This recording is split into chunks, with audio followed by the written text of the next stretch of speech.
एक बार की बात है, एक छोटा सा गांव था। वहां एक बूढ़ी औरत रहती थी जिनका नाम सुमति था।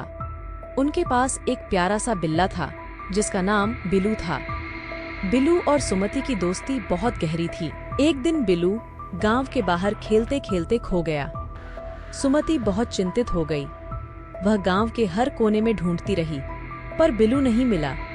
आखिरकार उसने एक पेड़ के नीचे बिल्लू को पाया। सुमति बिल्लू को गले लगाकर बहुत खुश हो गई। उनकी आंखों में आंसू थे, पर वह खुशी के आंसू थे। उन्होंने बिल्लू को गोद में लिया और उससे वादा किया कि वह कभी उसे अकेला नहीं छोड़ेगी।